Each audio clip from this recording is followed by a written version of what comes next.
fear of the unknown and leave the planet you call home. Leave all the thoughts you think you know. It's time to let them go. Let it go. Extend your hands towards the stars and dip your toes in the valley of Mars. Celestial storm in my backyard and the universe explodes. Let's see how fast our hearts can go. 'Cause you and I could be that comet in the sky. If we hold our breath, take a leap and close our eyes, we could fly.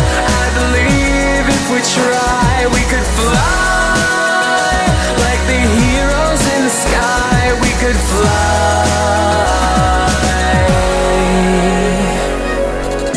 Hi, everybody. This is Richard Sachs. I'm your host on Lost Arts Radio. Thanks for coming back and joining us again today. I appreciate it. Hope you're doing well and having a good week. And whatever day of the week it is in the part of the world you're in, we have a show that's extremely relevant right now to what's going on in the world. There's so many things happening at once, but they're all tied together. Everything is related to everything else in some way. And one of the things that we're seeing, if you've been paying attention, you probably noticed you drive in a new car and so many things are wireless that used to be analog or mechanical. And that's true with all kinds of other devices. And there's just this general push to make everything wireless and put us on Wi-Fi all the time as if it's a normal good thing. And all the G's that are coming up, like we've already progressed through 1G, 2G, 3G, 4G. 5G is being promoted as a wonderful thing because, one of the big benefits is you can download unlimited numbers of movies faster than anybody could possibly watch them. And that's going to be incredible for our new society, especially if the regular world isn't worth looking at anymore. But anyway, has a lot of wonderful potential. And the only problem is some of us have been talking about health effects, and the first reaction of some people might be, well, it's already government approved and you can't see it and I don't feel it and things like that. But there are some people that do feel it, increasing numbers, and they're called electrosensitive and or EMF sensitive. And that term came from a predecessor term called screen sensitivity, which was coined by a great scientist named Olle Johansson in Sweden. And he's a retired professor from the Karolinska Institute in the neurology department, Department of Neuroscience to be specific. And I thought it would be fantastic if he might have time in his schedule to talk to us for a little while and share direct insight into all he's learned about that field and its implications for our everyday life and what to do with it. So he said yes, fortunately for us, and he's here, and I really appreciate that. We'll go into more detail of what he's done, and thank you for being here, Olle. I really appreciate it very much. Well, it's a tremendous honor to have been asked to participate in your program, so thank you very much indeed.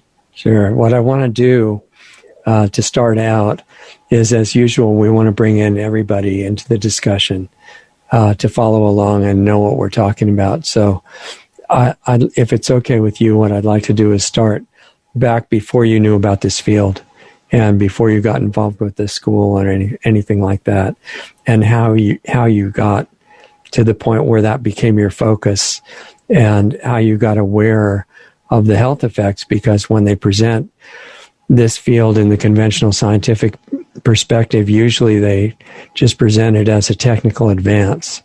And something must have happened that made you aware that there's a lot more to it and that it affects living organisms and where it went from there. So whatever you'd like to share about the build-up and the progression to where you are now, and then we'll get into more present developments. I started my studies to become a medical doctor at the Karolinska Institute in Stockholm, Sweden, and that was in 1973. And as you know, the Karolinska Institute is very famous worldwide because we are allowed to hand out the Nobel Prize in physiology or medicine to people that have done extraordinary discoveries in the field of medicine. And I didn't know it, but I drew a very lucky card because I entered a research group at the department, which was actually the very most famous of all departments at the Karolinska Institute, namely the Department of Histology, study of the various tissues of our body, including the nerve tissue. And I started out to investigate nerve cells in the brain, spinal cord, and the peripheral nervous system, and their content of various transmitter molecules, allowing them to communicate with each other and with other target cells like muscle cells in the body. And this is actually very important, as you will find out later on, because thanks to this department being so very famous, we were able also to add on a lot of papers in very sort of high fashion journals like Science in United States, Nature in UK, and many similar top-notch journals. And we collaborated with people that were Nobel Prize winners or to become Nobel Prize laureates. And this, I wouldn't say it was every day, but it became sort of an everyday feeling. But then at the end of the 1970s, I heard rumors about, as you mentioned before, people with electrosensitivity, or as we say in Sweden, hypersensitivity. They were documented, the first cases in the United States and in Norway. And soon also this phenomenon spread all over the world in parallel to the introduction of the newly introduced personal computers, especially at similar workplaces. And soon also in Sweden, the first cases in the beginning of the 1980s arrived. And one evening in the laboratory, I heard a program on the radio. And you see, I never listened to radio. It was just a coincidence. Someone had left the radio on in the laboratory, and I was just about to turn it off and go home when I heard a woman, Kajsa Vedin is her name, in Göteborg on the west coast of Sweden, from the trade unions. She talked about these new electro-hypersensitive people working in front of visual display units in personal computers. And she asked for expertise in the field of clinical neurology. And I'm not a clinical neurologist, but a neuroscientist. But I felt, wow, close enough. This sounds very interesting. So I contacted her. And this was in the beginning of the 1980s. And oddly enough, that's the reason why we talk today, because that was the start of the whole journey. And very soon, opposition grew, and I heard slandering comments behind my back that I was not the real scientist, I didn't know what I was doing, and things like this. But then I could quickly refer to that I had a number of publications in very prestigious journals, and I could ask these opponents how many papers they had in science, nature, neuroscience, brain research, and so on. Right. And they didn't have anyone. So that was actually a very important basis for me to be able to tackle this very new area of interest. And we started then out to investigate people with hypersensitivity. Actually, first, we met them for an sort of introductory interview.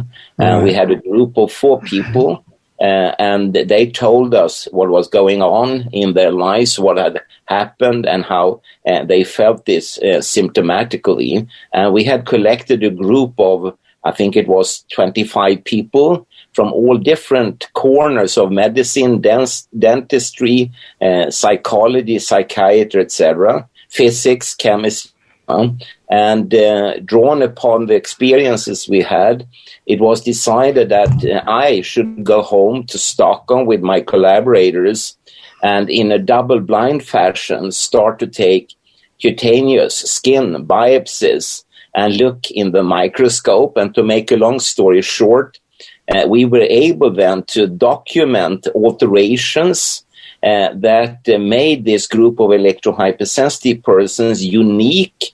They did not sort of fit into a classical cutaneous disease categories, but they formed a unique group. And it was very easy in a double-blind fashion to actually pick them out compared to normal healthy volunteers. And we also had some dermatological diseases also being biopsied and checked in the microscope.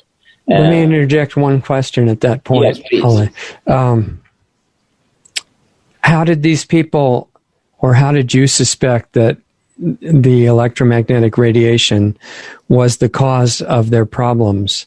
How did you narrow that down prior to the tests? Yeah, I mean, actually, in this specific test, that was not the assignment, but I mentioned that we sat down in a completely electrosanitized environment. It was actually a hospital that was going to be torn down. So we were able to borrow some empty old spaces, office spaces. And as I said, we sat there with 25 people. And the physicist, he had made sure that all the fuses were taken away, all the electricity was removed. And then we started with this meeting. There were 4 electrohypersensitive people.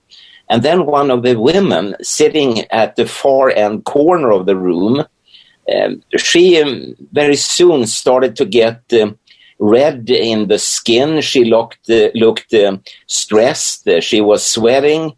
And after like 30 minutes, she said, "Oh, I'm very sorry. I know I shouldn't react in this electrosanitized environment. I need to move to the other corner of the room," she said. Right. Did that. And no one thought about it. I didn't think about it either. But the physicist, he excused himself and said he had needed to go to the bathroom. So he went away and disappeared, came back after like 5 minutes, sat down. The meeting continued for 6 hours.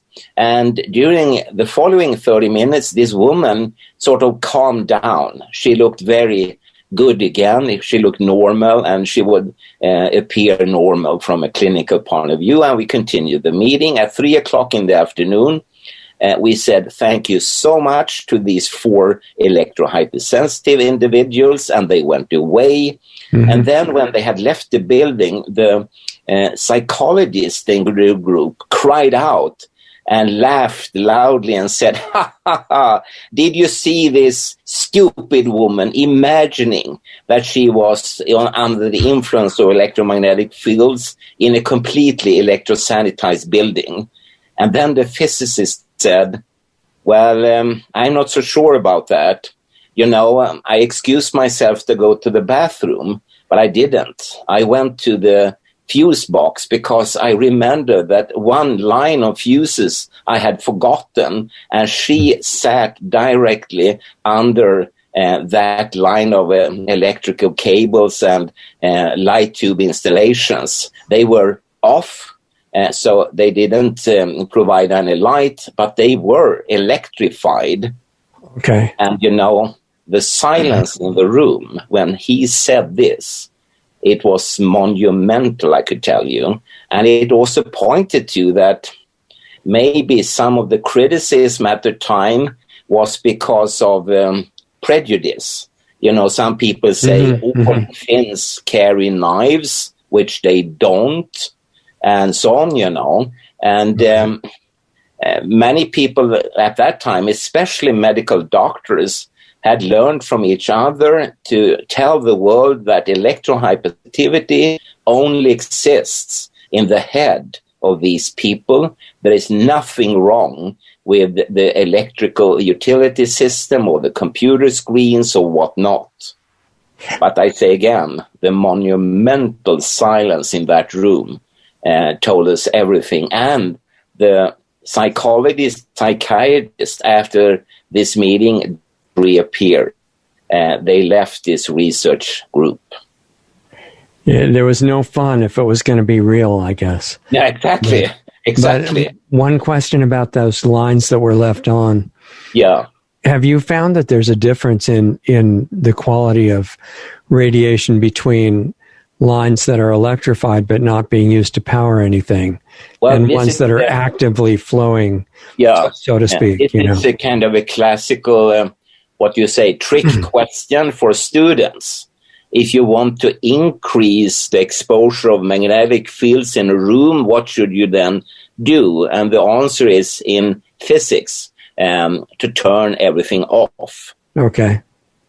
So it made sense. And this physicist, Yngve Hamnerius is his name, he was so very composed, very scientific, and just by pointing out that, yes, this woman sat under exposure of magnetic fields, that doesn't prove that she reacted to them, but very well so could be the case. Right. And he turned everything really off and removed the fuses, so no electricity was flowing any longer.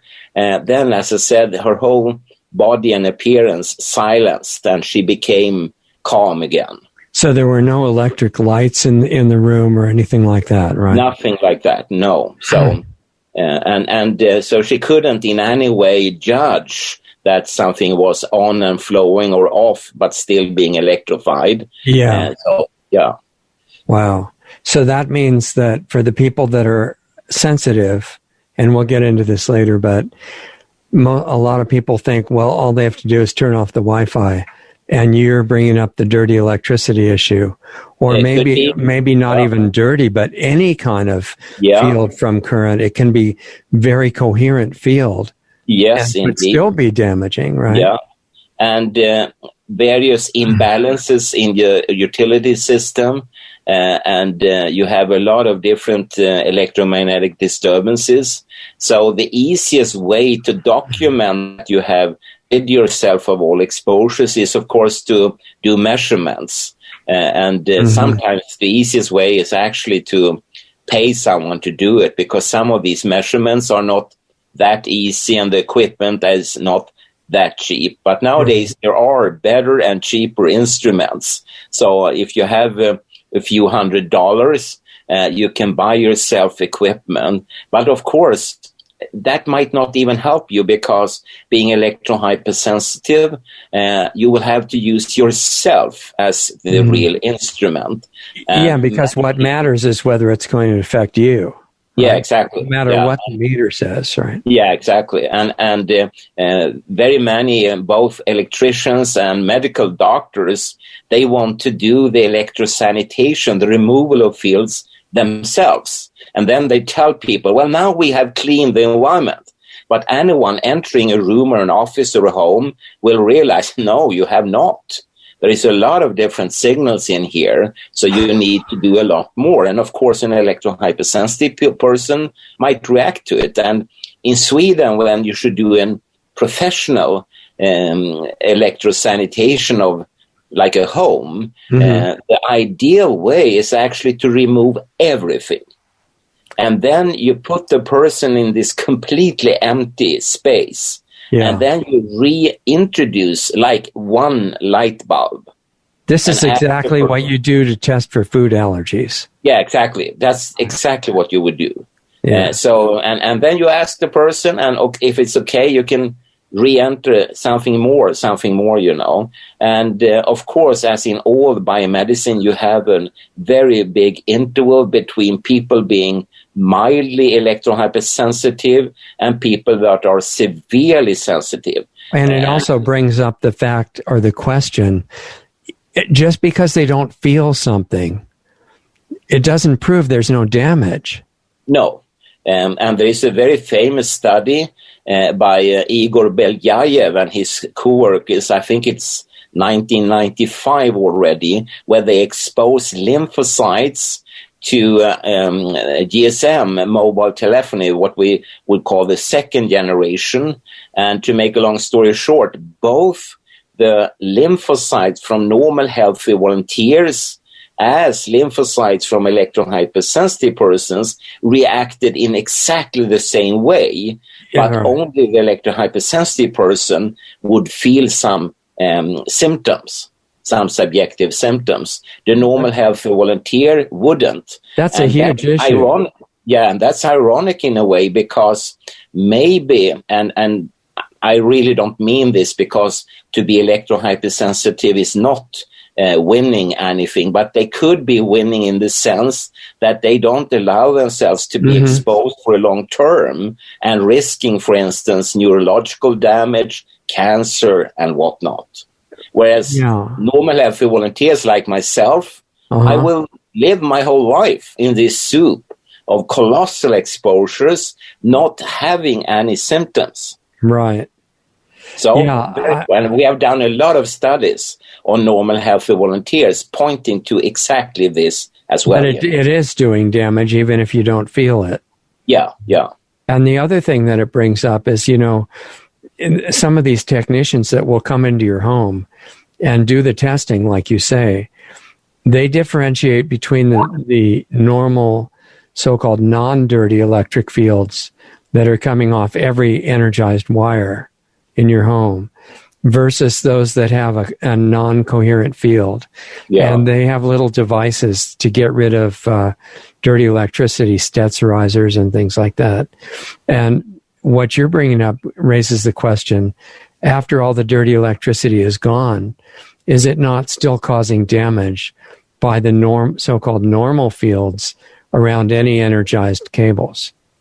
Indeed so, and you need to really, as I say, measure in great detail, and of course, come back and ask the person over and over and over again, is it all right now or not? And that's not an immediate sensation. Maybe they need to live in this apartment or house for weeks before they could even tell you.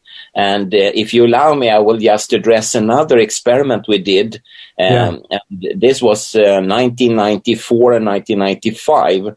And what we then did, because then around 10, 12 years had elapsed, and new things had appeared, and low energy light bulbs being radio frequent was one such thing in the society.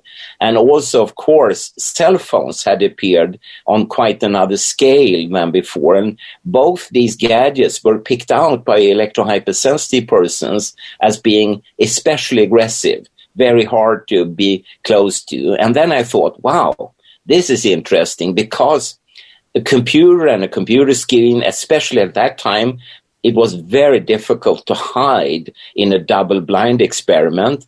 The same with a light bulb, that could be difficult to really hide. But a cell phone in a black box that either was activated or being completely devoid of any signals, that could be used. So we took then and made, as you said before, a class allergy test, actually. But this time we were looking for the electrohypersensitivity. And we started with 12 persons out in the countryside, outside of a town called Linköping here in Sweden.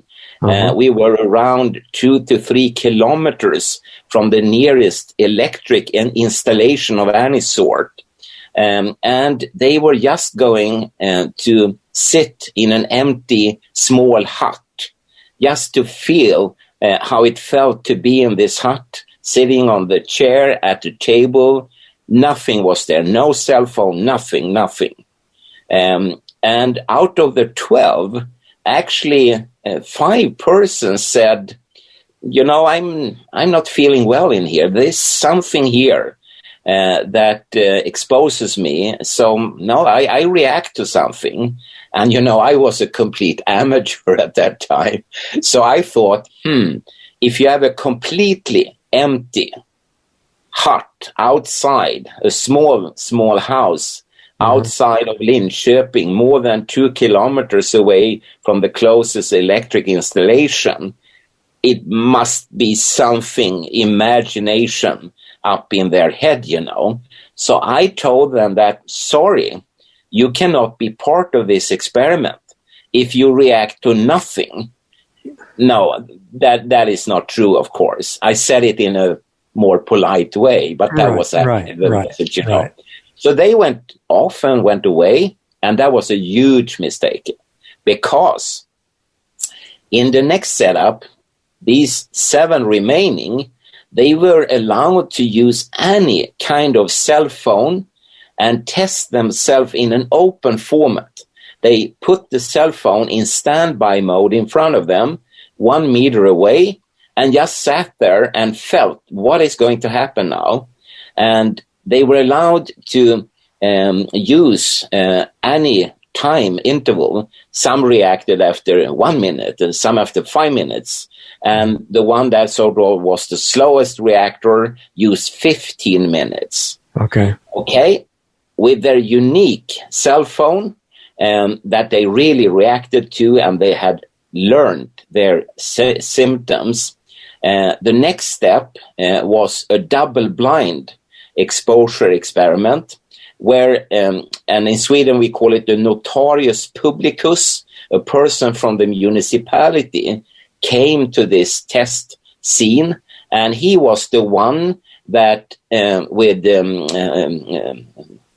some dice, pair of dice, decided if it was going to be an active content with a cell phone in standby mode, or a dummy weighing the same amounts of grams as a cell phone with the same size and so on. And test persons were not allowed to touch this black bag or box, but they should just feel what was going on. And then he brought it into the room, and in the room you had the test person as well as the scientist overseeing all the experiments, and the maximum time needed was doubled. So the person with 15 minutes were allowed 30 minutes to really be sure to react to the content or not react to the content. And then it turned out the following. Of the 7 persons, 4 didn't differ from pure chance. They were equally often right as they were wrong.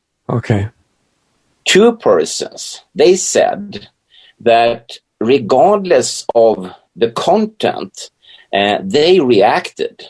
So even if the bag was empty, they claimed they were exposed. Sounds a little bit like the 5 I had thrown away in the beginning, you know. But every time they were dead sure they were exposed. And again, I felt that, strange, but I had started to learn a little bit from allergy work at the clinical hospital. And so I realized, if people say they react every time, there must be a confounder, some other factor doing something to the test situation. I will come back to this. The final person was the woman that actually owned the small house and lived there.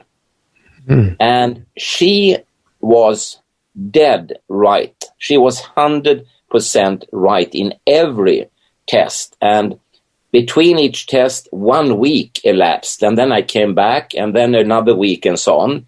So they could rest their bodies after the exposure test. But every time she was completely right, both in the acute phase as well as in the prolonged phase, meaning that she could change her mind during the following 24 hours if she wanted to, but she didn't.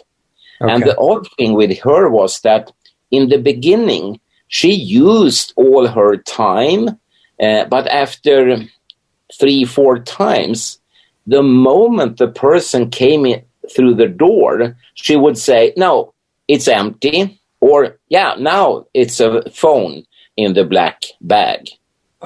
And me being the double-blinded scientist, you know, I said to myself, there is no way she could react faster than an antenna connected to an oscilloscope. This is just not possible. But when the code was broken, it turned out that she had been completely right. Okay.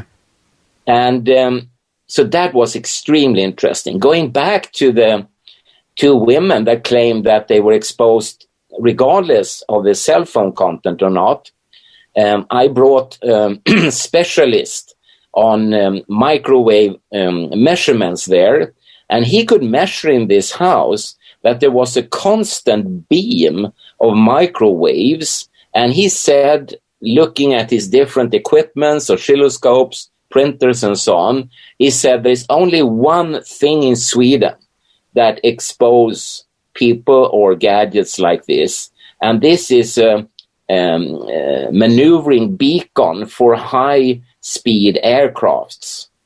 And about 20 kilometers from this house is the Center for Military Aviation Development in Sweden. A kind of radar? Is that what you're talking about? It's much more sophisticated. Okay. If the pilot faints in his aircraft, it will still be able to land it, because all these beacons will maneuver the aircraft and land it safely. That sounds like what they want to do with 5G with the driverless cars. Yeah, exactly. Yeah, and he said that these beacons, they're on 24/7, and this is exactly the signal here. And when the ladies said that they were exposed to something, they actually were. And, my hair stood up, I could tell you, on my whole body, because I realized that the 5 persons I had said bye-bye to, when they sat in a completely empty room or house, they were also exposed to something I didn't even think about, because this is in Sweden a military secret. You are not supposed... This beacon that you're talking about, is that a focus beam, or is it a field? I'm sorry, I don't know, because I was an amateur, as I said, so I forgot to ask about that. But of course, I could find it out.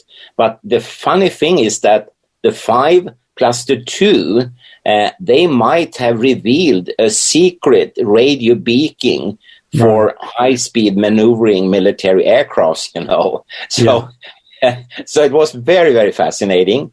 And, I felt that this was what we call in science a pilot study. So I didn't think about that I should publish anything. I felt it was more of a work material category.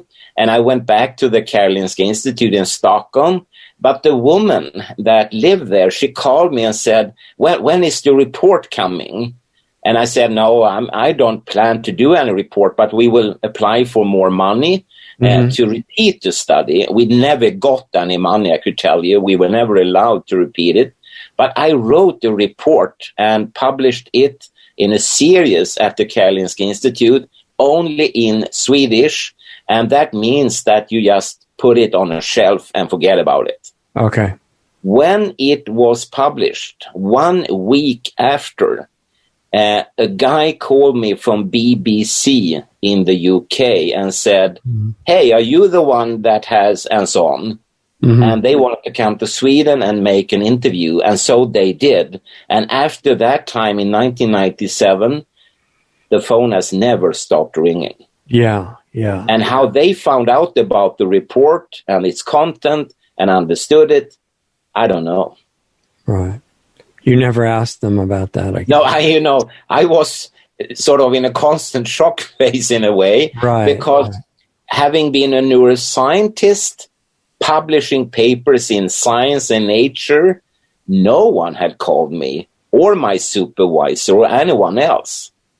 No one was interested, but suddenly society with reporters, journalists, politicians, civil servants, industry, bankers and so on, they were so very, very interested. And for me, that was completely new. So were you mostly after that focused on detailing what the mechanism of the reaction was? Yeah, we tried to. But about that time, something happened. And the funding quickly ran out. Okay. And we tried and tried and tried, but it was impossible to get any funding. And it's still very, very difficult. And I know you have a lot of questions, and I know I'm going to tell you, I don't know. And that's not because I'm uninterested. It's not because your questions are bad in any way. They're brilliant. But we just don't have the means to answer them. And for me, that's surprising because, as you know, the general view on this is that, no, this is completely safe. There are no issues at hand.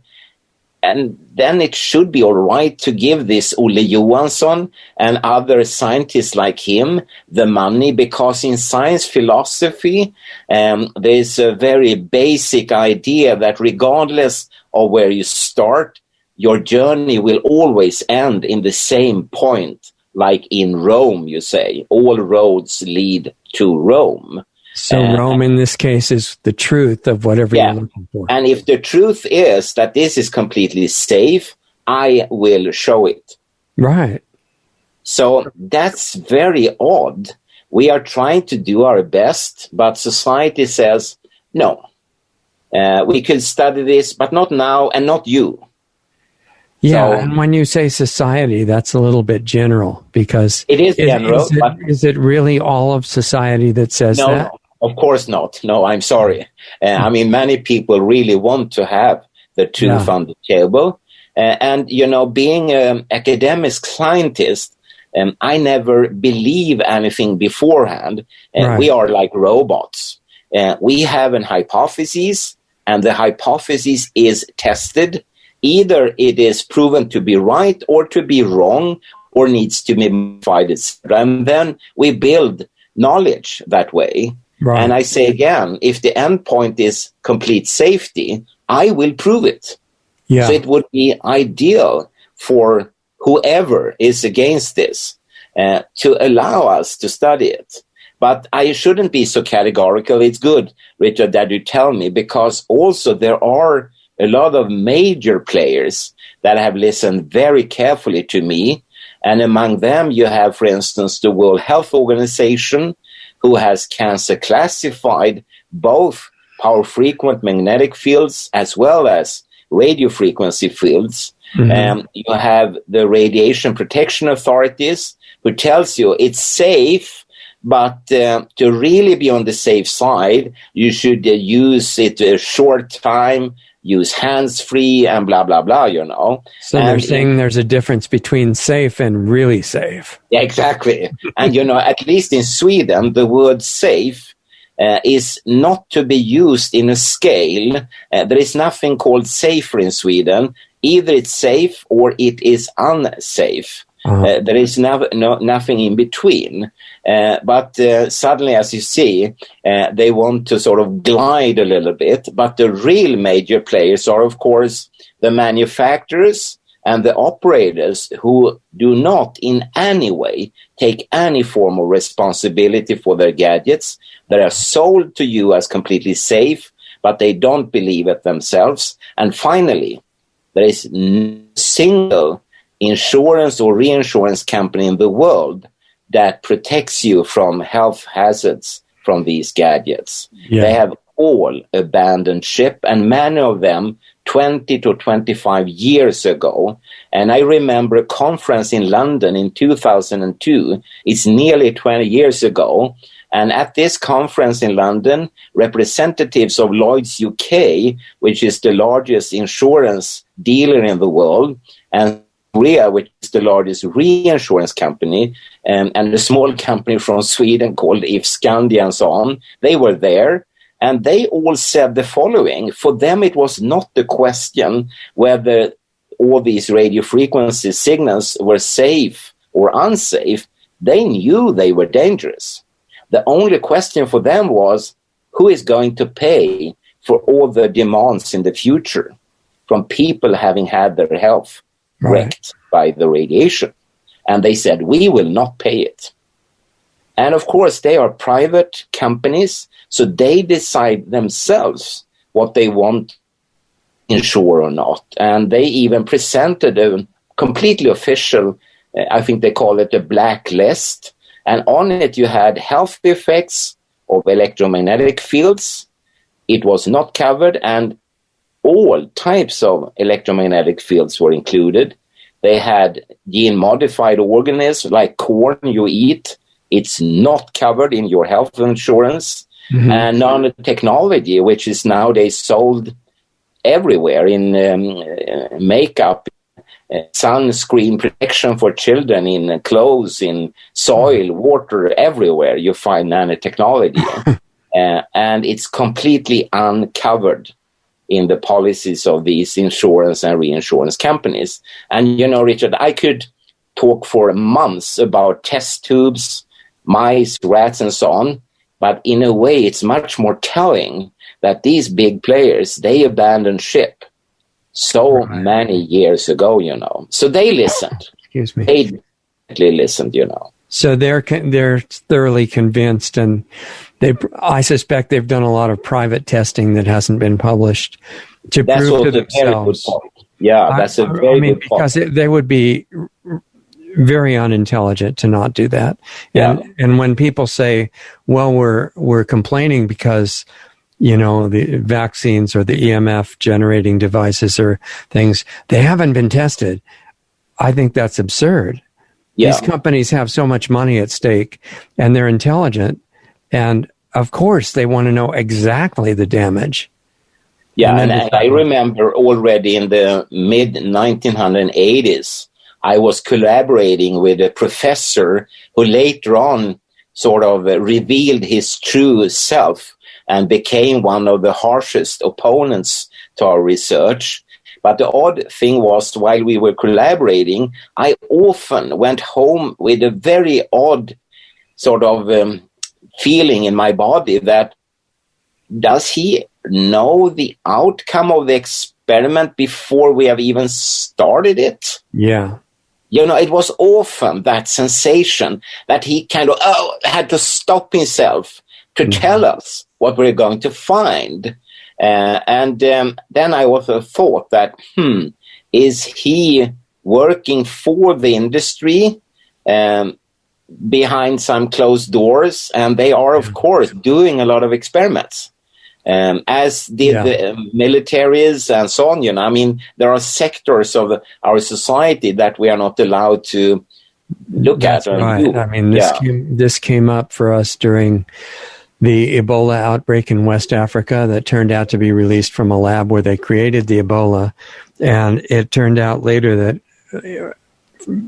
probably by mistake, they had declassified a little test they did in one of the agencies that showed that nanosilver, you know, colloidal silver, but smaller particles, totally wiped out that Ebola right away. Yeah, yeah. And they classified it again and kept that secret. Yeah. And people who offered to send silver to help those people were attacked, and their bank accounts were taken and things like that. Yeah. And, you know, I mean, if I could relive my life, I'd probably choose to become like a crash dummy at Volvo car manufacturers, or a kamikaze pilot in Japan instead, because my life has kind of offered me surprises of gigantic nature, where you have realized that the world is rotten, not the entire world, but what we call the people in power and people in wealth. Yeah, they have agendas that are different from yours and my agendas, and they stink sometimes, I must say, you know. I think that's what makes them so well camouflaged, is that the majority of more what you would call normal people can't imagine why anybody would be completely devoted to evil, knowing that they're doing harm. Yeah. You know, for me, it has been several times shocking revelations and realizations that, as I say, there is so much more behind the curtain And it's driven, of course, by an enormous greed rather than human and animal and plant and bacterial needs. So the greed is and hunt for profit is really blinding people. I think that definitely applies through many levels. And what really became interesting is when we found out at levels above that, it has nothing to do with money. Yeah, maybe.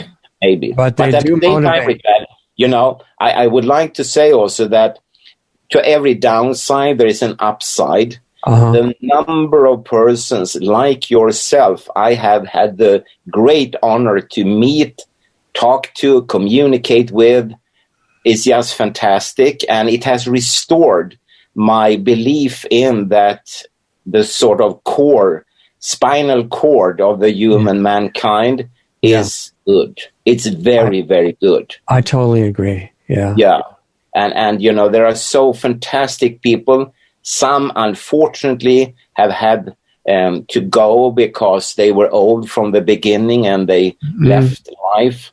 And they still leave sort of big paw marks on my heart, actually. And they try their very best, And it's so odd to feel that they tried. I remember, for instance, once I was telephoned by a lady who said that she represented another lady, and this other lady wanted to send $100 to our research. And I was very honored and said, wow, I want to call her, and thank her myself. Well, she said, you cannot, because she had her funeral just a few weeks ago. Wow. And she has left us. Just a little bit too late. Yeah, and you felt really that, wow, that woman did what the government and parliament was supposed to do, namely support independent, important research. Yeah. And of course, $100, that is not any fund or anything like that, any grant, but it's a drop in an ocean. But the intent and the energy that it represents is unlimited. Yeah, and she stretched out from the other side of the grave, I mean, I was rocked, and I'm still rocked when I think about it, and it's many, many years ago. Right. And I could give you other stories like that, Well, and you're proving it, what you said about these difficult things giving us the opportunity to meet great people and see the good side of humanity. That's why we get to meet you. I mean, it's the same thing. Exactly. And we're finding that is a positive side effect of the horrible things that are happening. Yeah. We find out about each other. Yeah.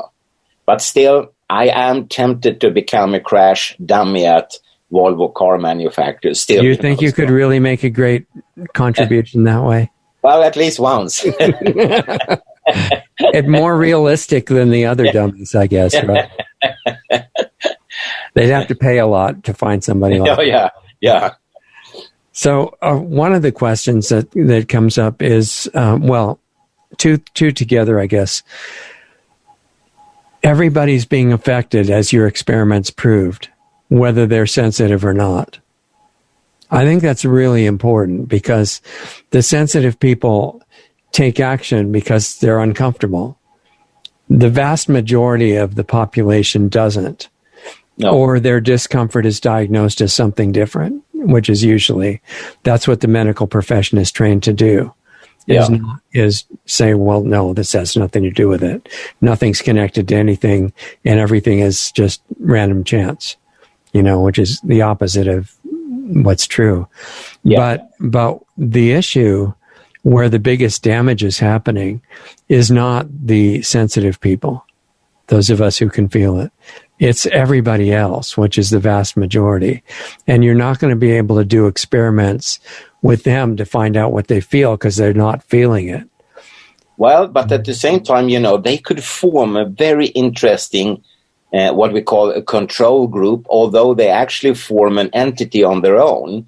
And if I may go back to 1995 again, we actually started to plan a study where we exposed students, normal healthy volunteers, from the radiation of ordinary household television sets and ordinary computer screens. They were placed 40 centimeters away from the back of these people. And before they were exposed, we took skin biopsies, during also at every second hour.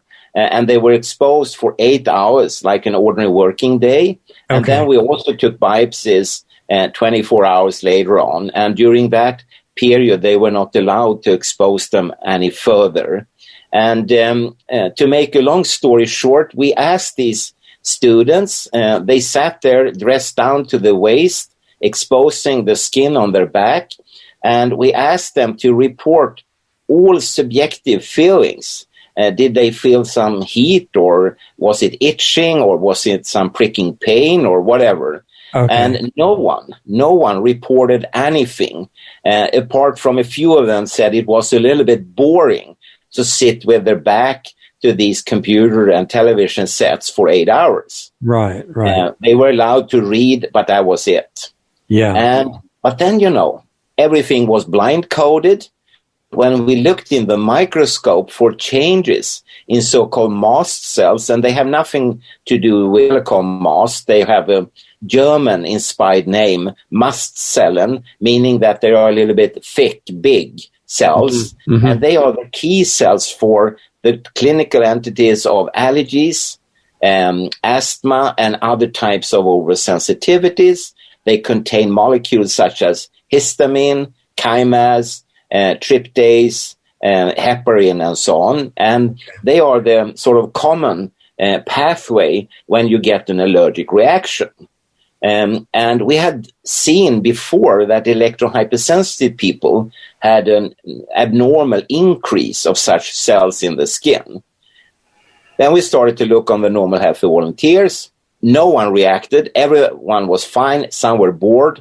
But when we looked in the skin, it turned out, and I think it was like half of them or a third, I don't recall exactly now, they had changes in their skin as if they had been exposed to uranium or plutonium or radium for a few seconds, or X-rays for a minute or two, or strong ultraviolet for like 15, 20 minutes. But we hadn't.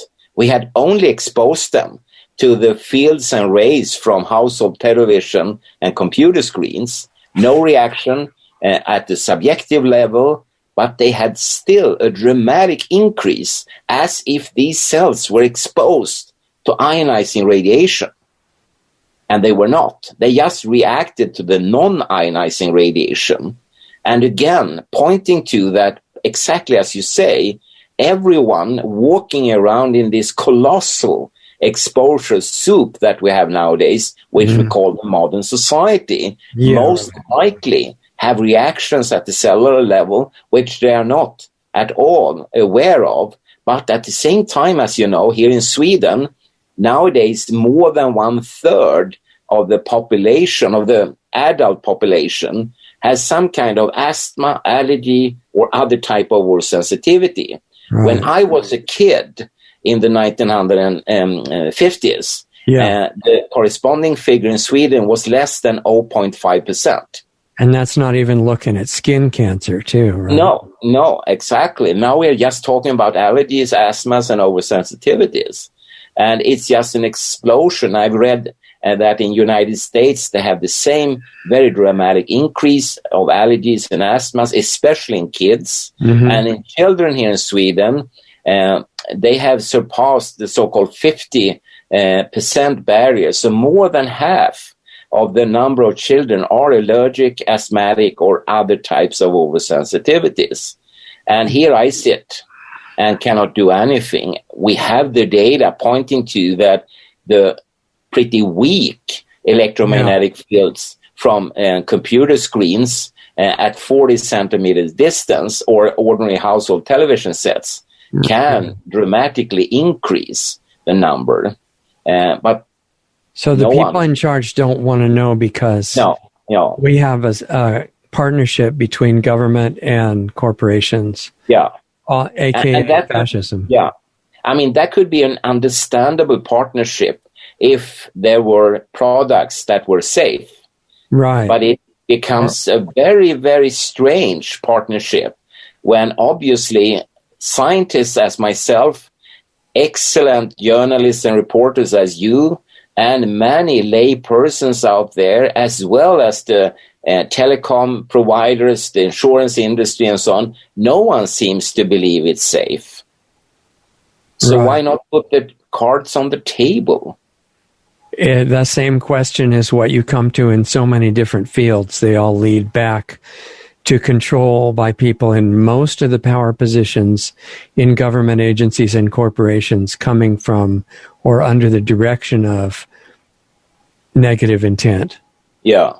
And, there was a very odd spin-off effect of this study because, when you have done a study, you sit down for months and write the manuscript. Right. Eventually you feel that, wow, now it's ready. We send it to scientific journals and we got it returned every time, rejected, and with different explanations. But one person, he was very, very nice and wrote a pretty long letter to me and said, wow, this was so interesting. And he realized that we had studied strongly psychiatric patients, and they were so sort of nutty. So they even had reactions in their skin. And, I'm a Swede. I don't have English as a native language, but we had written normal, healthy volunteers. But he read strongly psychotic patients, and he was an American. And he said that we should instead send this excellent study to a much better journal, namely the American Journal of Psychiatry. And of course we didn't. But I felt again, what kind of glasses does he put on? Yeah. Is it again that every Finn carries a knife? Every African is a thief? Every gypsy is the same and so on? No, these are just prejudices, Right. What's going on, And I was really shocked. And then eventually we sent it to the Journal of Cutaneous Pathology in the United States. And they just said, wow, we have to publish this immediately. Yeah. But that journey took 6 years. So that's maybe the most delayed manuscript in human history. And we were sending it and getting it back and sending it and getting it back, And of course, all the good comments we introduced into the manuscript, but it was very often that, no, computers and televisions, they are dead objects.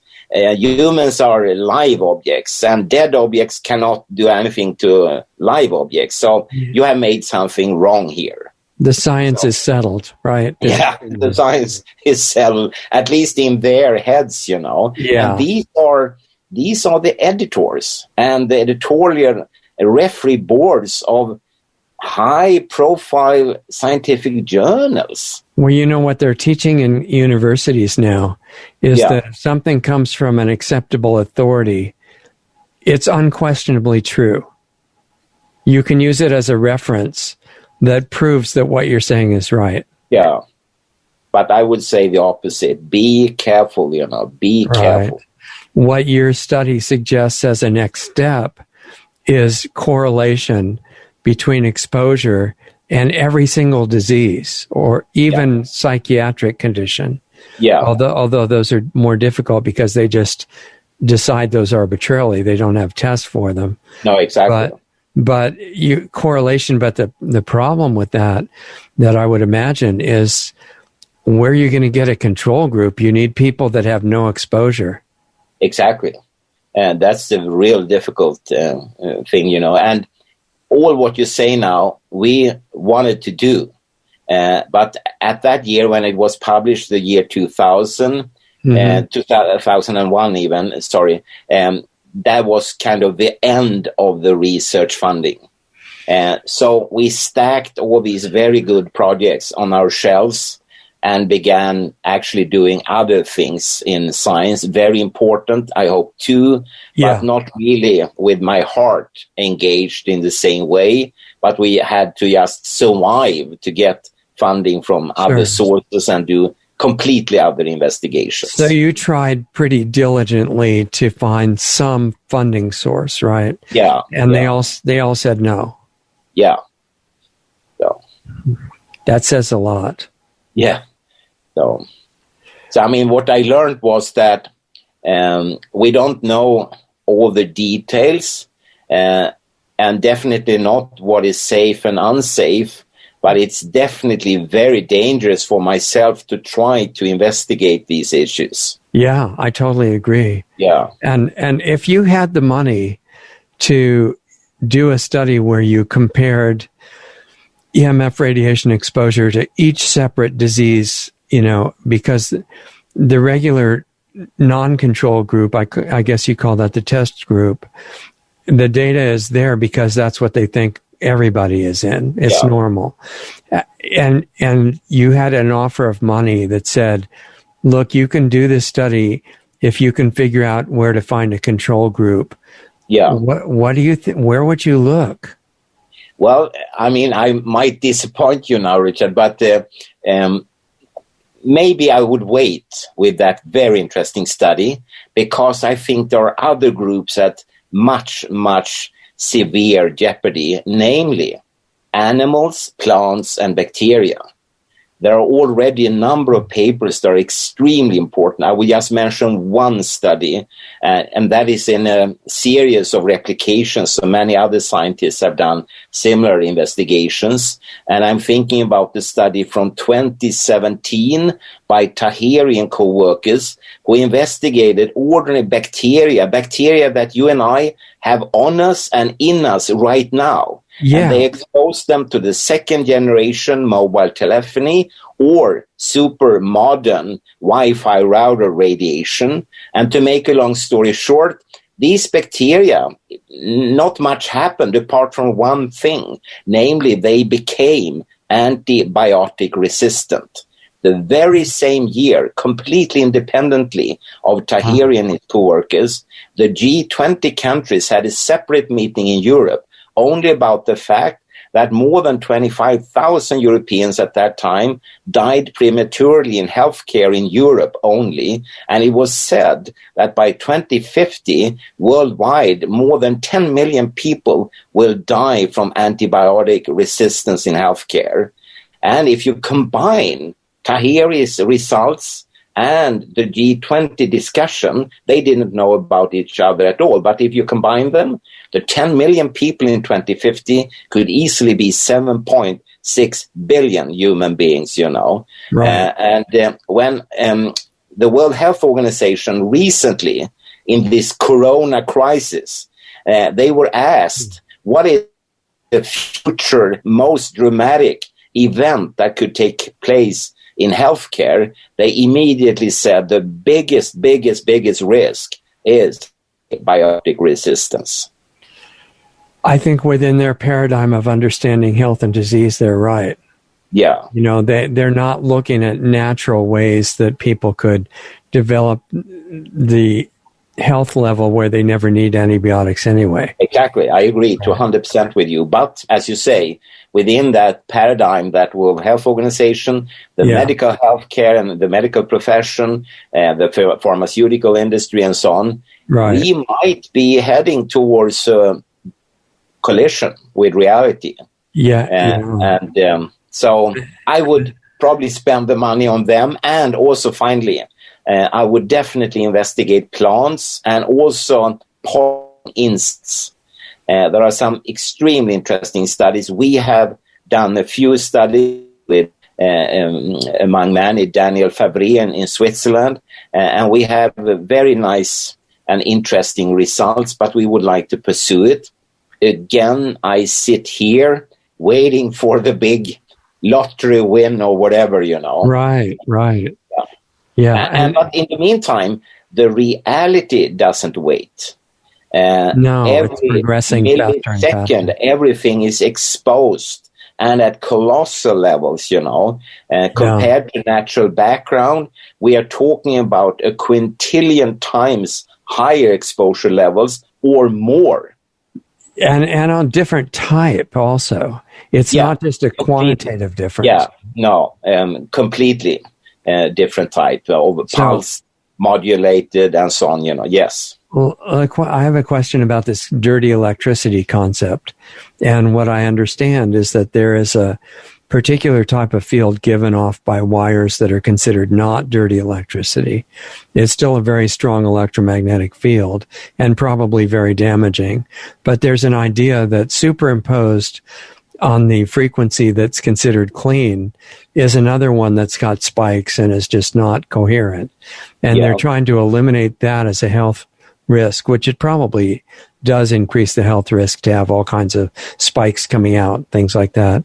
But the point would be that I think a lot of them divert from is that you could make it what people would call totally clean energy, a coherent wave of, frequency measurement, and it could still be extremely damaging. Yeah. And if that's correct, which it probably is, then if you wanted to make a completely healthy environment for humans, you wouldn't use any of the currently generated electricity, right? Well, if you would use it, you would have to use it in such a shielded format. You would exactly. Expose cells and molecules and animals and human beings and so on. But of course, for some of these, especially extremely low frequency fields, it's very difficult to shield them off. So maybe we need to look for other ways to transport energy to our houses and workplaces and whatnot. Exactly. Maybe a completely different class of frequencies. Yeah. And, you started the whole interview by talking about Wi-Fi inside cars. In Japan, there is already cars you can buy where you can switch off all the Wi-Fi inside of the car because they are health conscious consumers. Some of them say, no, I don't want my family to be exposed to this. I want to be able to turn it off. And they have a simple switch to just neutralize all this. So do you think that turns off all of it, or are there certain transmitters that say your tire is low or something like that are not included? Yeah, I mean, you are reading me like an open book, Actually, you should be sitting on this side of the computer screen and do the research. No, I'm just excited to have somebody who can talk about this stuff. Yeah, that's exactly the point. I would like to have one of these cars and do measurements with. Yeah. We have some very advanced equipment to do measurements with to really see, is everything gone? Or is just some of it gone? Or is it just to pacify people and say, exactly. No Bluetooth. It's like a food item that says on its ingredients, no arsenic in this food, and it's full of aluminum or something like that. Yeah, and I love when I read things like contains no sugar. Yeah, and then you turn it over and realize, but a lot of cancerogenic substances are in 98% corn syrup or something. Yeah. Yeah, it's true. I said it before. The world is wrong, and it's based on greed. And if mankind could just wake up and realize we need to be doing things differently, and that could in itself generate a huge profit for alternative companies, of course. Oh, yeah, I totally agree. Right now, the problem is people for a paycheck or for corporate profit are willing to kill everybody as long as it's profitable. And as long as the penalties legally are less than the profit, then it's considered sound. I mean, I heard rumors that the current coronavirus manufacturers have been exempt from any, how do you say in English? You cannot... bring them to court. You're talking about the people who make the vaccines. Yeah. That's true. They have special immunity. I just heard rumors in Sweden. I hardly could believe them. But now when you tell me, I realize it is true. That's been true of all the other deadly vaccines up to now. And none of them have ever... Don't tell me this. I was living a happy life. I was living a happy life. Don't tell me this. No. Yeah, my fault. We had, some of the people in positions of major power and decision-making positions, like, they have good motives, but they're not really educated. They've just gone to conventional school. We had one named Ronald Reagan that I was able to meet in the 60s. When I was a university student, he was giving a talk. And my impression was he's a really good man. And he was saying a lot of things like, government is the major problem and, a lot of good things. But he signed legislation that took away all the liability from all the vaccine makers for anybody that, if they damaged or killed your family, that was just unfortunate. And even if it killed everybody, it was so rare that it wasn't an issue. And the circular reasoning was that if the medicine kills everybody, having liability would be counterproductive, because that would stop people from making this critical medicine that was killing everybody, because it was so important. And he believed it, and so did Congress. Well, I lack the proper words, actually, but it reminds me again of what the insurance and reinsurance industry have decided for health effects of electromagnetic fields. Just leave it. We don't touch it at all, Just leave it to the governments and parliaments in the future. They will have to deal with all the the economic demands for health effects. Right, so. And the people that are allowed to be in positions running the telecom companies, they are all ones that they're in this different mentality. It's like, just look at the return to shareholders and, of course, my salary. Yeah. And as long as that's safe, say whatever you have to say. Yeah. Right. And the manufacturers, they are very smart. After this meeting, 2002, they used 5 years, but probably 5 million man years. Think about how they will protect themselves. And then from 2007, if you read the instruction manual up in this famous cloud, you will realize it says in English and in other languages that at any time you have to have this gadget at least 1 inch away from your body. Practically, that means that you can buy like a cell phone in its cardboard box, but you can never touch it. Right. I totally agree. Yeah. That's so smart, because when you get a brain tumor, you file a complaint at the court of law. And then, of course, the opponent, the manufacturer, will just ask you, well, which hand did you actually use for the cell phone? Well, it was mostly the right hand, you will say.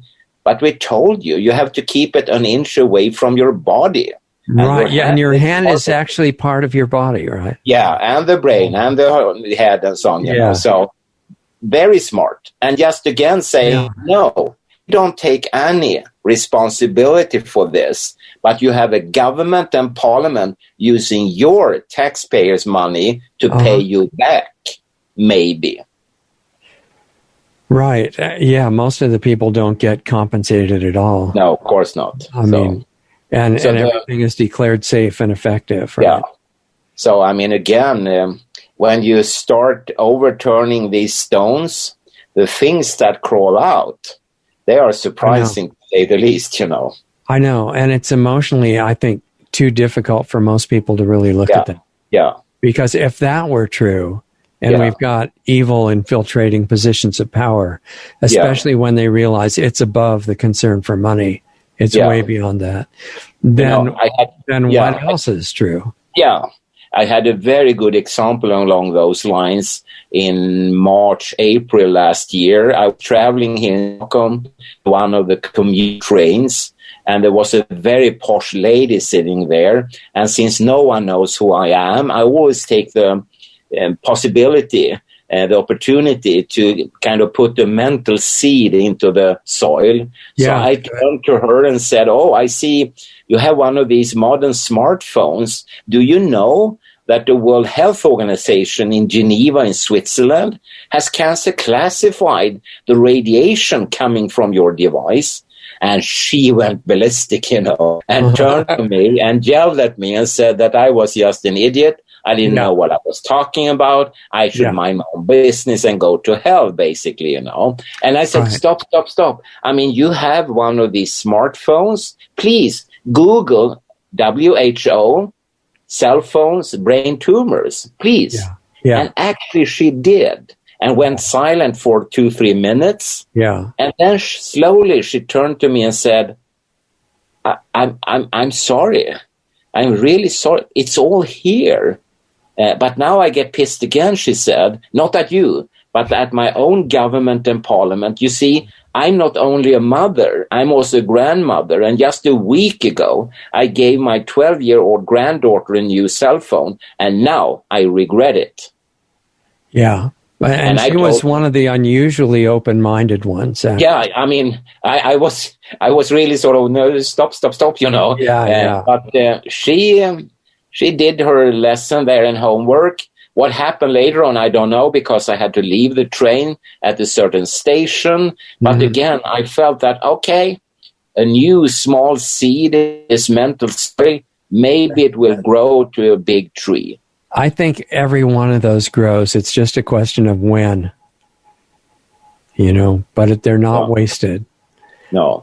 But it brings up the larger issue. I mean, you've really pointed out that here's an example of a type of technology that either is misused, without the necessary shielding and all that, or it's intentionally used for harm. And the system that's in place that people trust in government and corporations working together is working to harm people. And so how do we fix it? Oh, wow. And also don't forget, I would also love to see integrity shield, if you call it like that, because all these gadgets also remove information from your private sphere and enter it into this corporate sphere where it's used for different purposes. Right. And I would like to see a lot more of shielding in that way. But coming to solutions, I mentioned this switch in Japanese cars. That's one thing, of course. And soon in Poland, there will be released a low radiation cell phone from a company called Modita, and the telephone is called Modita Pure. Very interesting. Maybe could solve some of these health issues. And then also here in Sweden, there's a very interesting company called RP, standing for Radiation Protection, and the whole name is RP of Sweden. And if you look at it on the internet, I think it's RP of Sweden as one word.com. And they have cases for Wi-Fi routers, for baby alarms, for tablets and cell phones. And these cases, they make the cell phone very shock-proof to begin with. In their ads, they even run them over with a 2.5-ton Rolls-Royce, and it doesn't harm the cell phone at all. But the major thing is that it reduces the radiation exposure the order of 70 to 99% without impairing connectivity or battery time. We are talking about a case that would cost $30-$40. It's really nothing. You order it on the internet, and I think that's kind of a start to at least reduce doesn't it seem kind of counterintuitive that you could block the radiation and not the connectivity? It works very well because, as you know, the exposures that we have in society, they are on an extreme overdrive. So even if you take away a major proportion, what is left is enough for connectivity and for the battery time. And very importantly, they have not done these tests themselves. They have been completely independently done in our neighboring country, Finland, at a company called Verkotan, and they are world leaders on radiation measurements, working for the big fives, like Huawei and Nokia and whatever. So, they know what they are doing. So it works very elegantly. And as I say, for 30, 40 US dollars. That's at least a start. And then, of course... And that's RP of Sweden. RP of Sweden.com. Yeah. On it. So if anyone is interested, just to order over the internet and try it out. And then there are similar companies with the other types of products, more general. You can shield your bed side, for instance, using one of these canopies, reducing the microwaves down to practically zero. And you have paint you can paint your walls with as a shield, etc., etc., etc. Those canopies are Faraday cages, basically. Yes, exactly. Okay. And very well functioning, but pretty expensive, though. Yeah. And again, what you should do if you buy a canopy, you should, of course, measure. And the simplest way to measure is to have your cell phone, bring it in, because it shouldn't work inside of the canopy. If it does, then something is wrong, So Yeah.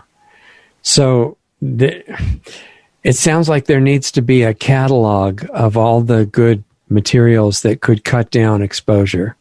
Yes, actually, I will not reveal too much, but one person is doing such a catalog right now. So hopefully soon it will be out, but I cannot reveal more than that.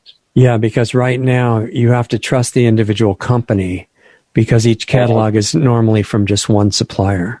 Exactly. And, I'm sorry to say, most of the companies out there, they provide more snake oil than reality. I know.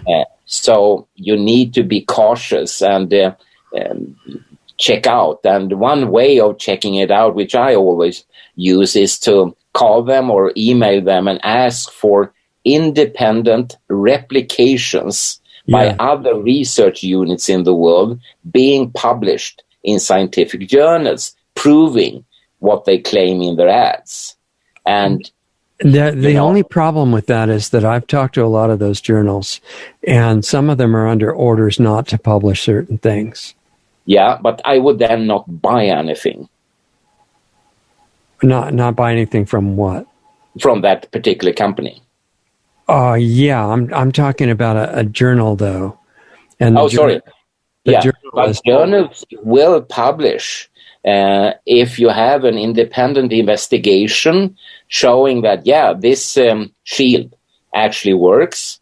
And for a few companies, I would actually say less than 5, they have such documentation, which they haven't done themselves, but others have done it. Mm-hmm. And they can send it immediately to you. Right. The rest of the companies will say, we are doing research, but it's not ready, or blah, blah, blah, blah, blah, blah, blah, blah.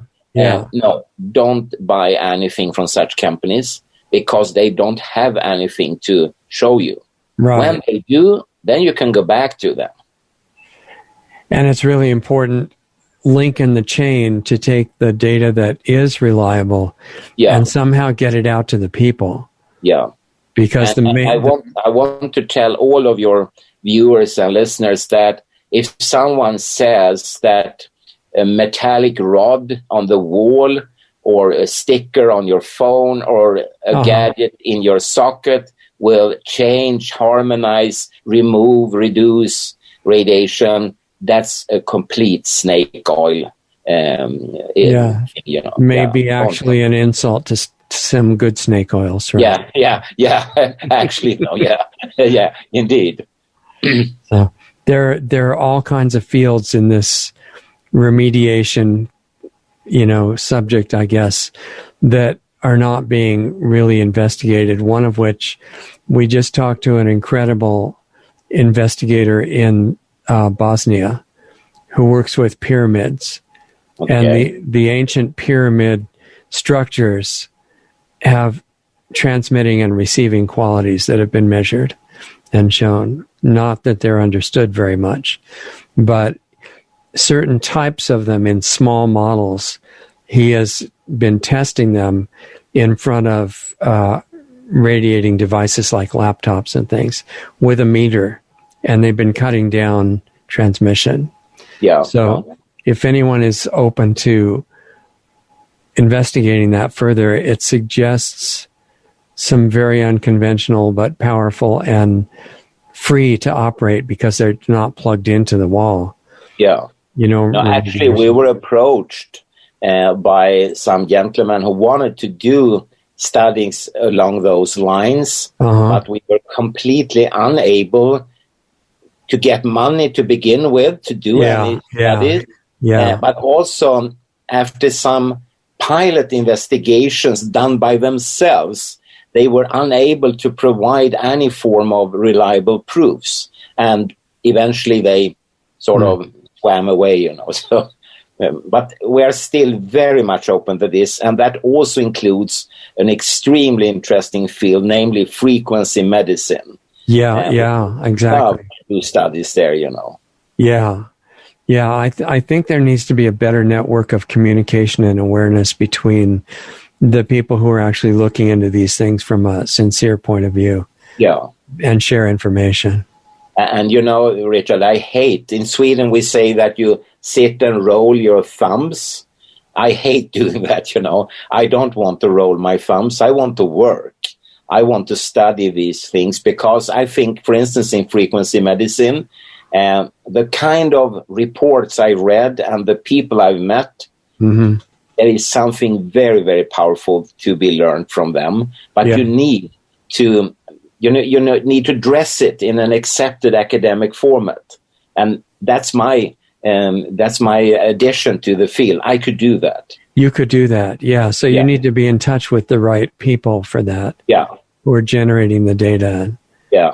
Maybe help them know what experiments to do to get better data and that sort of thing. Yeah, exactly. And, in academic science, the golden standard is what is called a controlled study being done in an independent fashion. Yeah. And in those simple words lies the whole cookbook of medical and biomedical science. Right. And actually, they are very easy to follow, and they just need the economic support. You need to pay people their salaries, and you need to buy chemicals and test tubes and mice and rats and whatnot to really be able to do this, and also to have patients and relatives and normal healthy volunteers coming to you.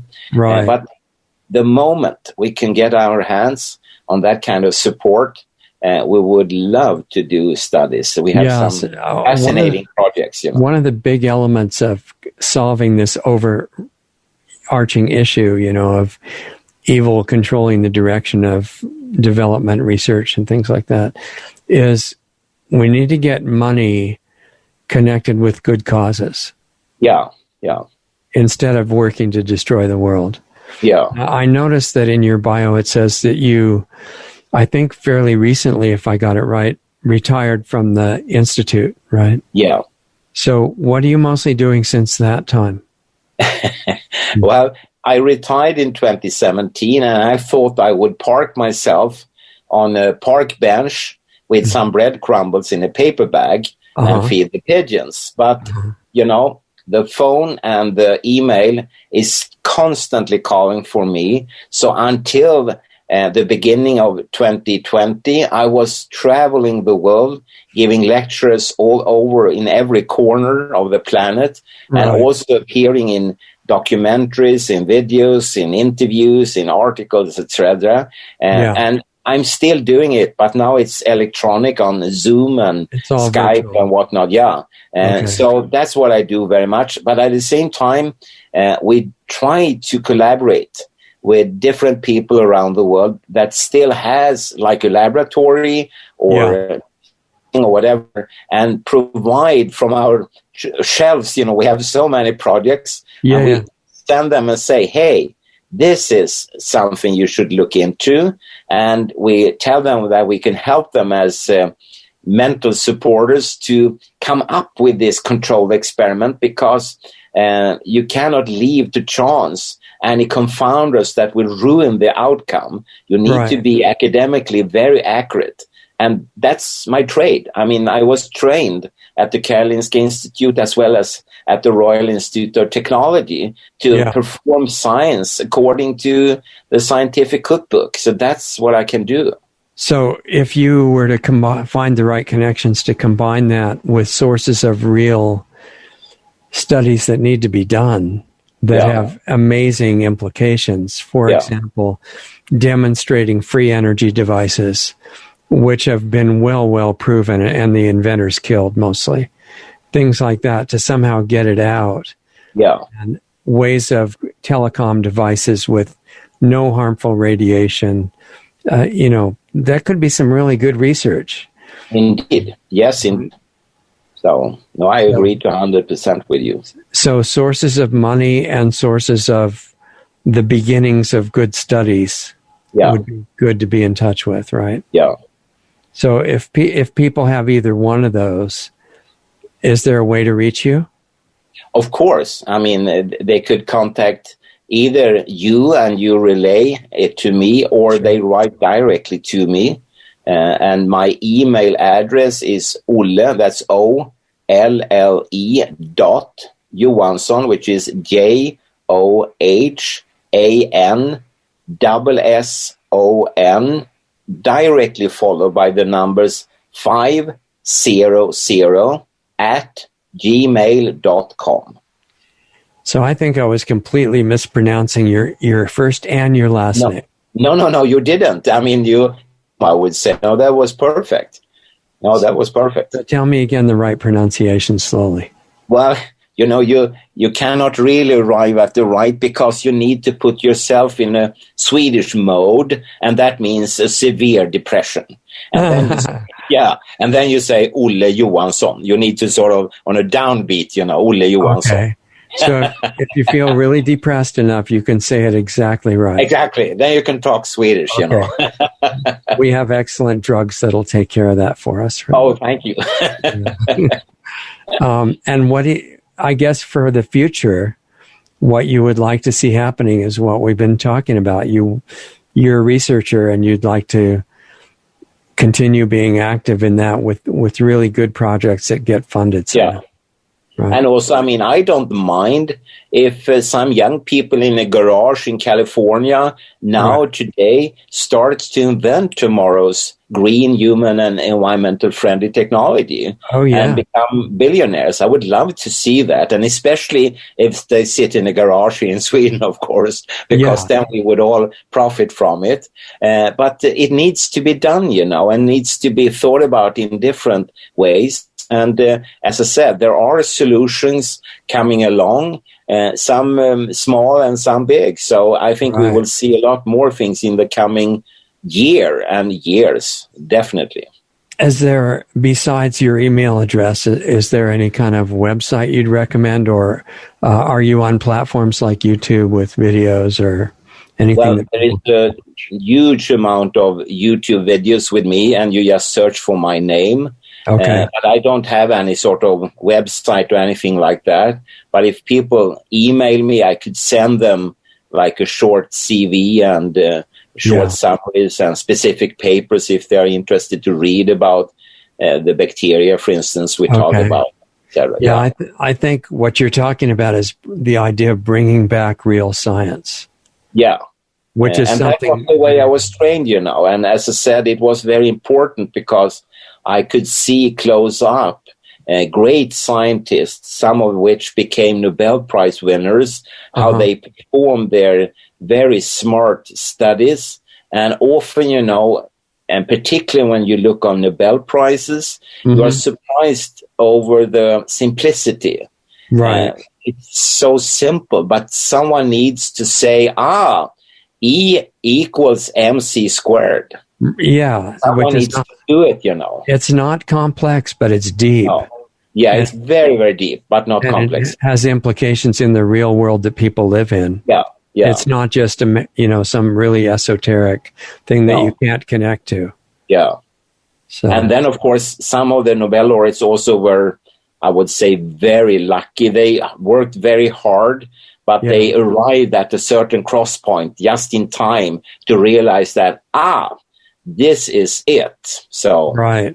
Yeah. And, there are a lot of things on YouTube, which it should be a warning that they're not censored, but they proclaim the existence of all these amazing technologies. Yeah. Though most of them are totally made up and not true.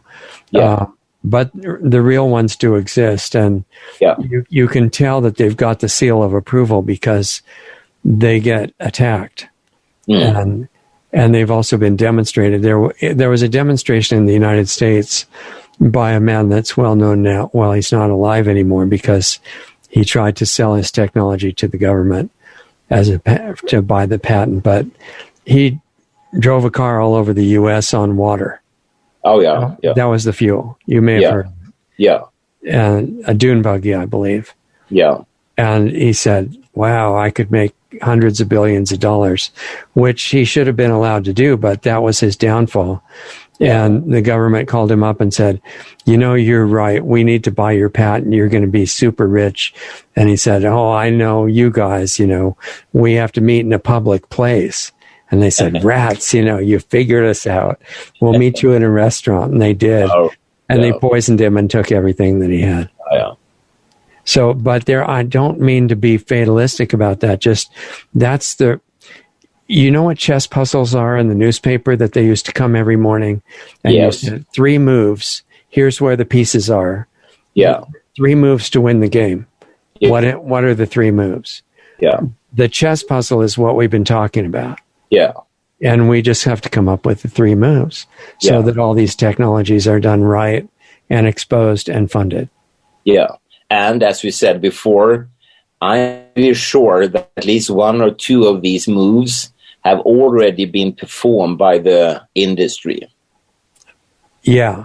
Well, you're saying by the industry and then they were hidden? They know. We shouldn't go because it's like with the buggy and the water as fuel, that would leave another sector devoid of their income. So a really big sector. It's called oil. Yeah. So often I get this odd feeling, gut feeling that, do they know already the outcome? Oh, sure. Yeah. Yeah. And they guard it very carefully. Yeah. And I think that... And maybe you and I would do the same if our whole identity as billionaires relied on this kind of a lie. And maybe we'll do the same. I don't know. Well, that's a really important question. And, a lot of the philosophical and religious groups have decided that money creates evil. Yeah. And I've decided they're wrong. I hope you're right. It's a consciousness issue. Yeah. And if you, all of us go through lots of stuff in our lives where we do really stupid things that are destructive and self-destructive and all that. But eventually you get to a point where you learn that doing anything negative to anybody else, you're doing it to yourself. Yeah. And anything positive, you're doing it to yourself. Yeah. So at that point, I don't think money can make you do anything bad. No. Maybe fear, but not greed, because you realize at the end of that road is total destruction. Yeah. So it's not a good path. No. And I think that's very, very clever words. Thank you. Well, that's what it feels like to me. Yeah. I don't think money is the root of all evil. I think it's the unconsciousness that sets us up to be tricked by those things. Yeah. And if you get that back, everybody's potentially got it.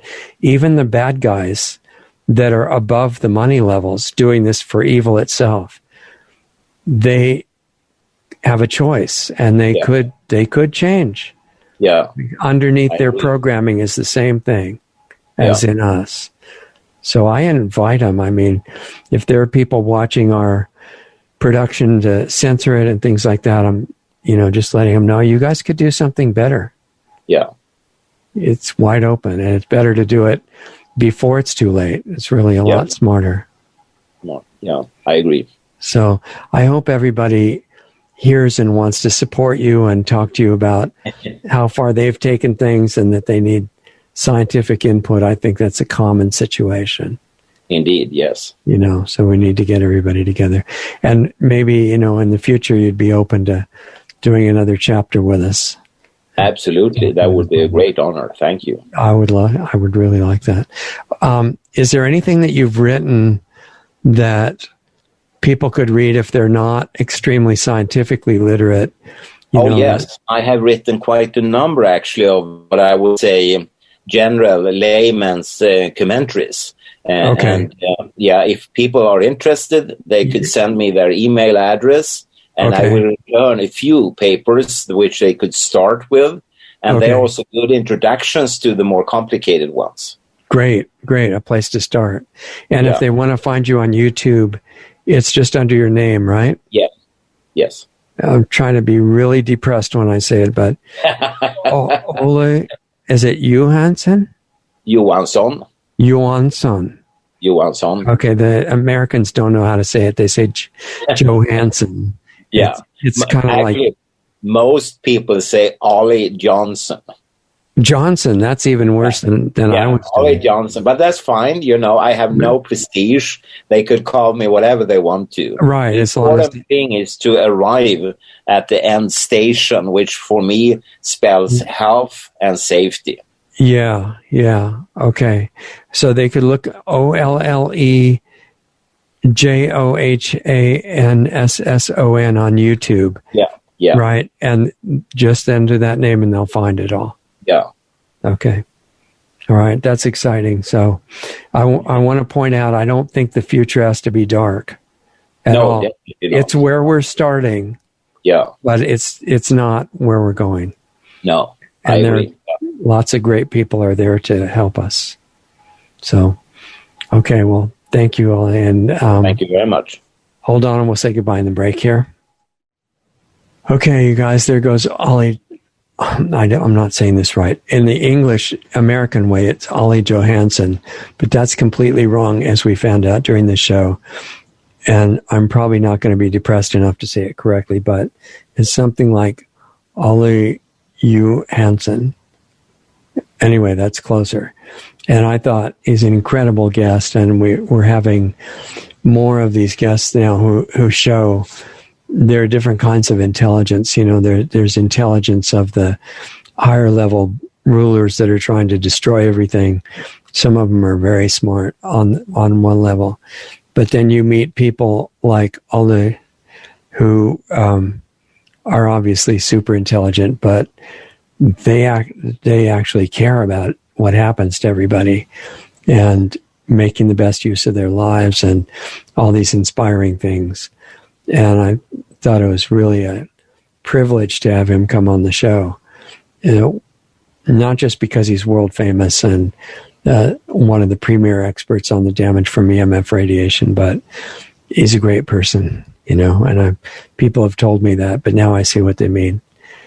We need more, as many. Well, I think most people have the potential to be like that, and we just haven't been reminded that that's part of the point, of being here.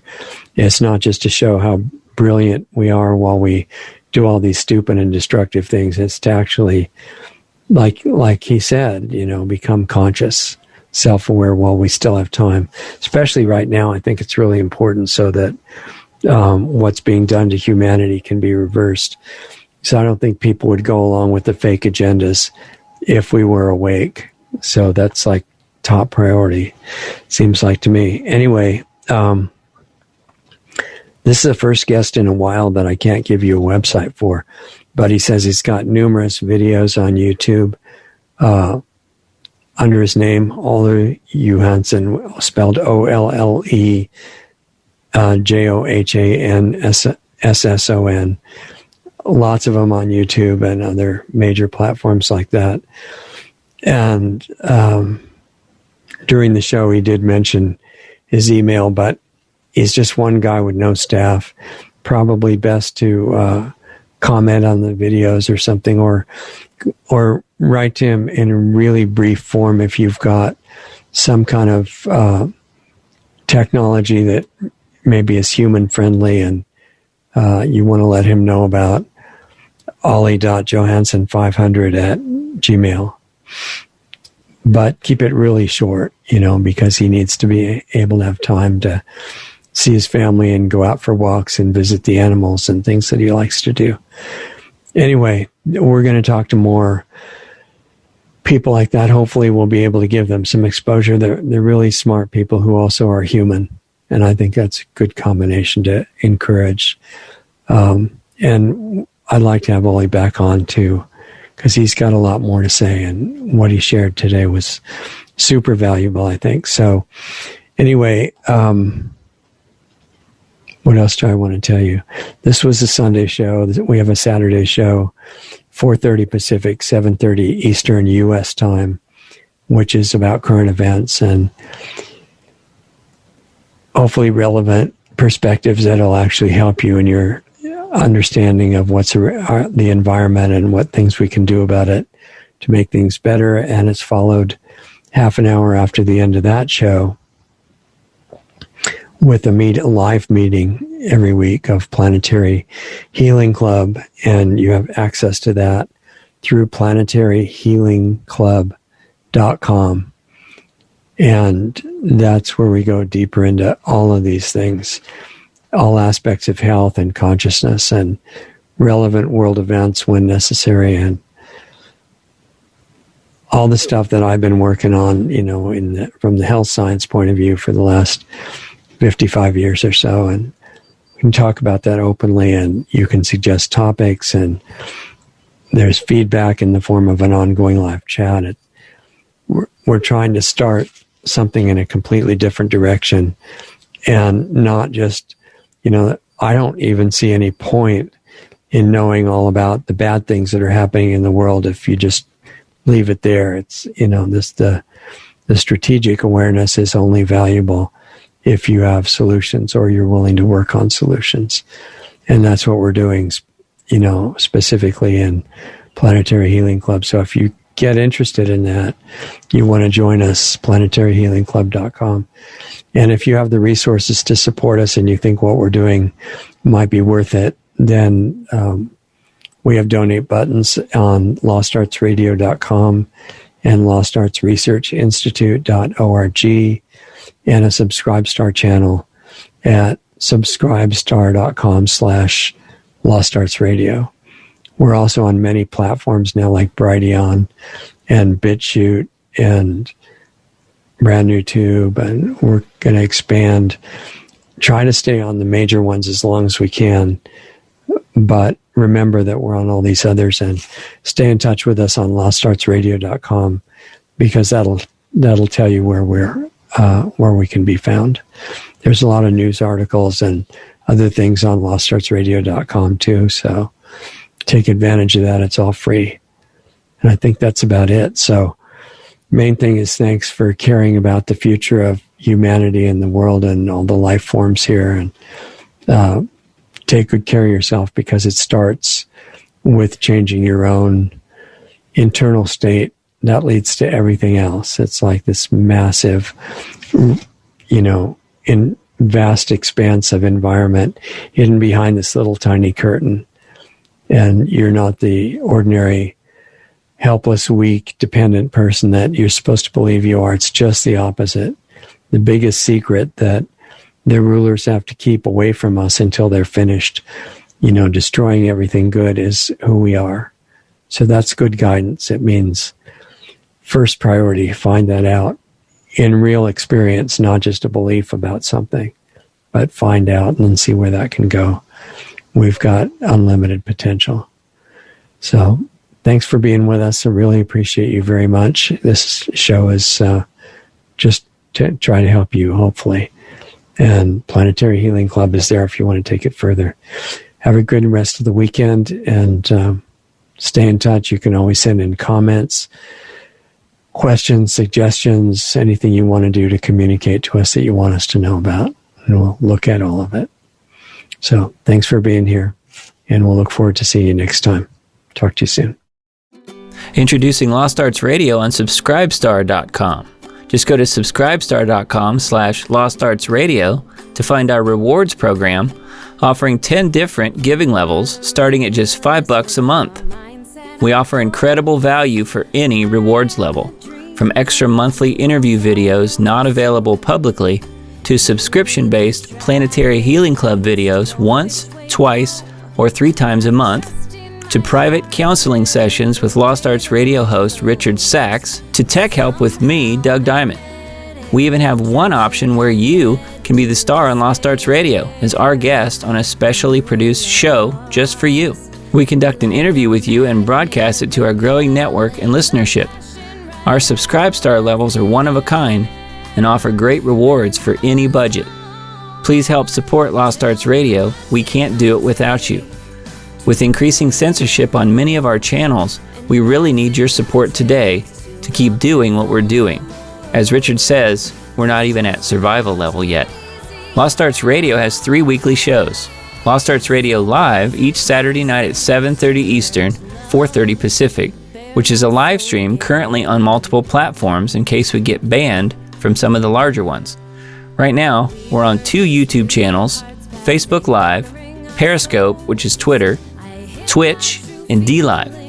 You can access these broadcasts by going to www.lostartsradio.com/live for all the links to those channels. The Planetary Healing Club meets right after Lost Arts Radio Live at 9 p.m. Eastern, 6 p.m. Pacific on Saturday nights. And our Sunday show with guests airs at 9 p.m. Eastern, 6 p.m. Pacific on Sunday nights on our Blog Talk Radio channel, our YouTube channels, Facebook pages, and on Brighteon.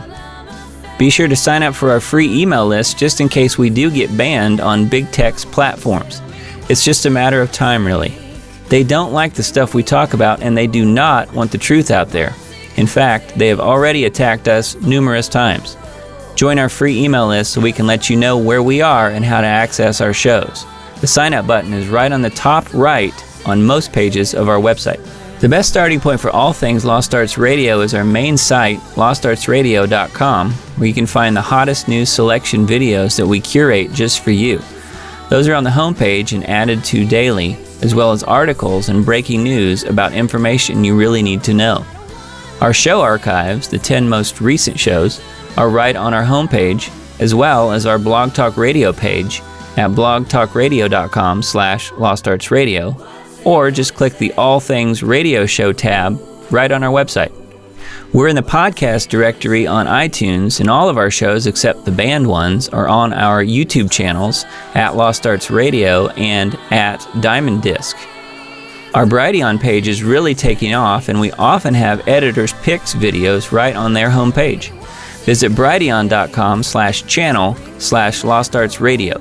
On our site, you can also access our free listener forum as well as sign up for the Planetary Healing Club, which is just $25 a month, where you get private access to a one-on-one interaction with host Richard Sachs and myself and the other club members who participate live. More info can be found at planetaryhealingclub.com. We're providing solutions in there to make the world a better place. Come join us. Stay tuned, because up next, you'll get to hear a really great song by an independent artist that we're doing our best to support. Go to lostartsradio.com/music for the full list of all the great songs and bands that we spin on our audio-only podcast shows. If you're in a band and want to submit a song for consideration for airplay on Lost Arts Radio, visit my website at diamonddiscaudio.com for more information about the music placement, mastering, and mixing work that I do. Thanks again for listening to and supporting Lost Arts Radio. We love having you as part of our family to learn, experience, and grow with.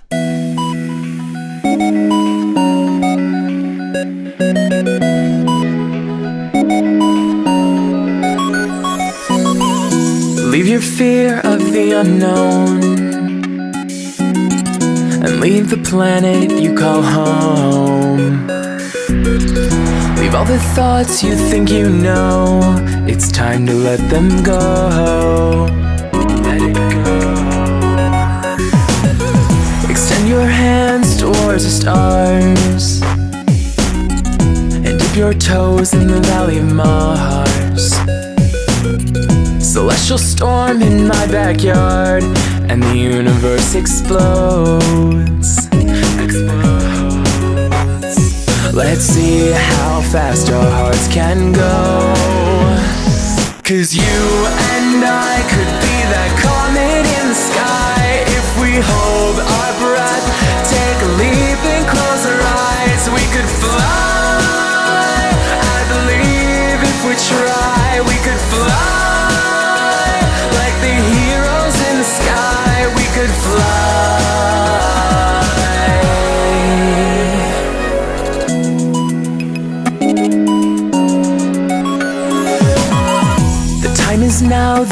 future's here. We'll watch our dark days disappear. I see the water running clear. Plans of fate are washed away. Frozen stardust, crystal caves, sparkling towers, cityscapes. Is this a dream or are we awake? Hand in hand through outer space. Time stands still for us today. 'Cause you and I could be that comet in the sky. If we hold our breath, take a leap and close our eyes, we could fly. I believe if we try, we could fly. Like the heroes in the sky, we could fly.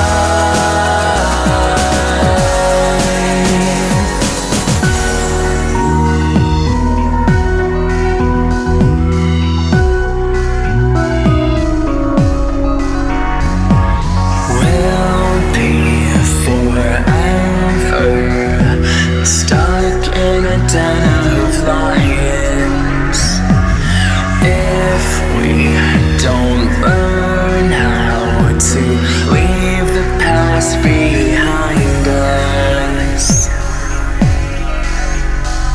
'Cause you and I could be that comet in the sky. If we hold our breath, take a leap and close our eyes, we could fly. I believe if we try, we could fly. Like the heroes in the sky, we could fly.